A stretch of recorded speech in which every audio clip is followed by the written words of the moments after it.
আপনাদের একটা উদাহরণ দিই আমি।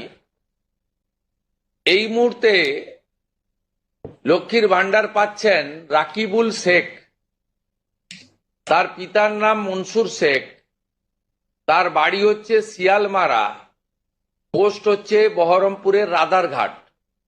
তিনি রাদারঘাট 1 নম্বর জিপি, তার এপিক নাম্বার হচ্ছে SAF 1242254।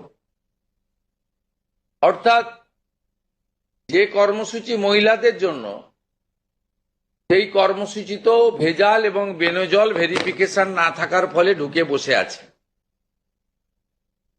আমরা এই ফর্মে অনেকগুলি ক্লজ রেখেছি, খুব সিম্পল, এবং আমরা সহযোগিতা করব এবং বিডিও অফিস থেকে বিধায়কদের এই কাজে যুক্ত করা হবে।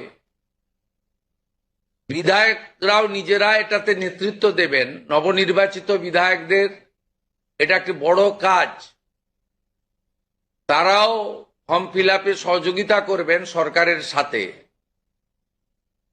আমাদের এই লঞ্চিং এর পরে বিডিওদের সঙ্গে ভার্চুয়াল কর্মসূচি রয়েছে, সেই কর্মসূচিতেও আমরা এটা বলবো। আমাদের যে জনকল্যাণ শিবির হচ্ছে 15, 16, 17, সেখানেও ফর্ম ফিল আপ করার বা সহযোগিতা করার, বা কেউ যদি কোনো একটি এই ফর্মের কোনো একটি ক্লজ বা কোনো একটি বিষয়ে তার কোনো কনফিউশন থাকে, সেটাও করতে পারবেন। আমরা এটাতে অন্নপূর্ণা যোজনার বেনিফিট যেমন দেব, তেমনি ফ্যামিলি ডাটাও সংগ্রহ আমরা এটাতে নতুন সরকার নতুনভাবে সংগ্রহ করতে চাই। আপনাদের সকলের সহযোগিতা প্রার্থনা করি। আমরা চেয়েছি রাষ্ট্রের মূল ধারার সঙ্গে যারা নাগরিকরা যুক্ত হয়েছেন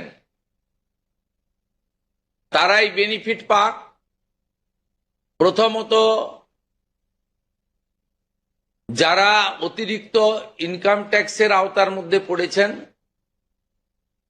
তারা, অর্থাৎ এখন ইনকাম ট্যাক্সের সিলিং জানেন আপনারা, আমি আর উল্লেখ করছি না। সেক্ষেত্রে কোনোভাবে প্রকৃত প্রাপক ছাড়া যাতে না পায়, সকলকেই আমরা দিতে চাই। এবং যারা রাষ্ট্রের মূল ধারা, রাষ্ট্রের নীতি, রাষ্ট্রের নিয়ম ইত্যাদি মেনে যারা চলছেন, এ প্রকৃত ভারতীয় রাষ্ট্রবাদী এবং আর্থিকভাবে দুর্বল নারী শক্তি, মাতৃশক্তি, তারা যুক্ত হন, আবেদন করুন এবং আমাদের সহযোগিতা করুন।